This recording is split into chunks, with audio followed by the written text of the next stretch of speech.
Yes, I guess the DOJ through the NBI has started its investigation, and a subpoena will be issued, no, for the Vice President to answer and to face these criminal charges to be filed against her. May another statement lang po ni Duterte following yung kill remark po ni VP Sara kay PBBM.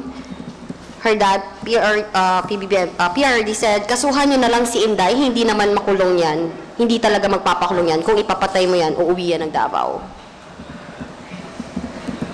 I mean, it's pertaining to the DOJ. This was with the press con last night, no? Yes po. Hindi ko pa kasi napanood. Pero opinion naman niya yun eh. So, but again, nakita naman po natin yung direksyon ng House, yung sagot ng House, sagot ng ating mahal na Pangulong Bongbong Marcos.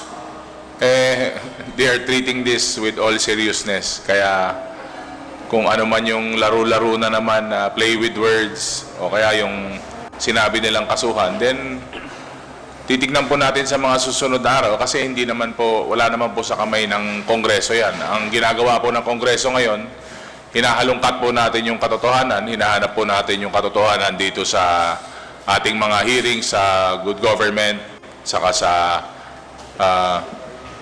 sa Quadcom. So, wala. Opinion nila yun eh. Yun ang tingin nila eh. Thank you. Yes, I guess the DOJ through the NBI has started its investigation, and a subpoena will be issued, no, for the Vice President to answer and to face these criminal charges to be filed against her. So with that, due process will be observed in such a way that the Vice President will be given the opportunity to answer with regard to his threat, no, against the President, the First Lady, including the House Speaker. So this will undergo a regular process. Sorry, can we hear the quote again, just to be sure po, no? Kasuhan nyo na lang si Inday, hindi naman makulong yun. Hindi talaga magpapakulong yun. Kung ipapatay mo yan, uuwi ng Davao yan. I'm guessing the context also is kasuhan na lang instead of having the hearing. Tama po ba? I think it's pertaining to the kill threat po kay PBBM. So do you have any comments on that? Sa DOJ. So instead, kasuhan na lang. I'm sorry. I guess the context is lost on us. We haven't heard the press con, but I think what's safe to say. Well, for one, we've had first-hand experience na po, having had the former president join us in a committee hearing. Baka po hyperbole po ito, so I'm not sure if we'd understand it right. But we stand by the rule of law, and we stand by the statement of the president and the speaker. The proper judicial the judicial process has been initiated already. The DOJ is already acting on the case. So I think whatever opinion he might have on whether the case will prosper is his own po, no? But we leave it to the DOJ to decide and to handle po.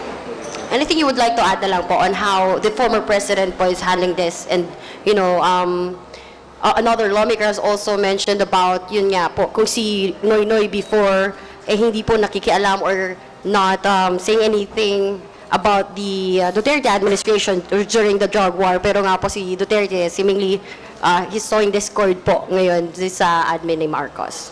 Excuse me, anong sabi ni former president kay Inday? Ano sabi? Regarding po dun sa kill threat, kasuhan nyo na lang si Inday, hindi naman makulong yon, hindi talaga magpapakulong yon. Kung ipapatay mo yan, uuwi ng Davao yan. Una sa lahat, hindi po nagpapapatay yung administrasyon natin ngayon. Ang nagpapapatay po, yung ibang administrasyon, pero hindi yung ngayon. Yung previous administration siguro.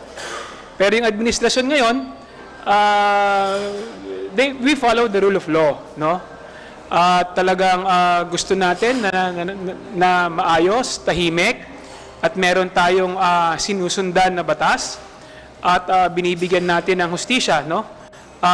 Lahat ng lahat ng mga sitwasyon na kung saan kailangan patas, no, ang pagtingin sa batas.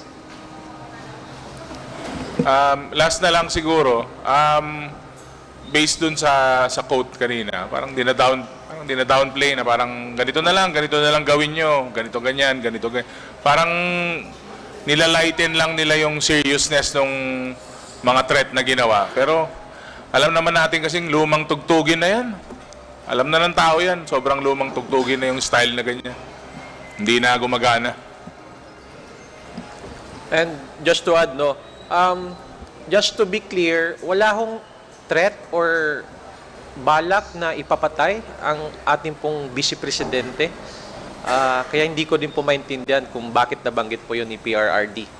No, just to be clear lang on that aspect, ano.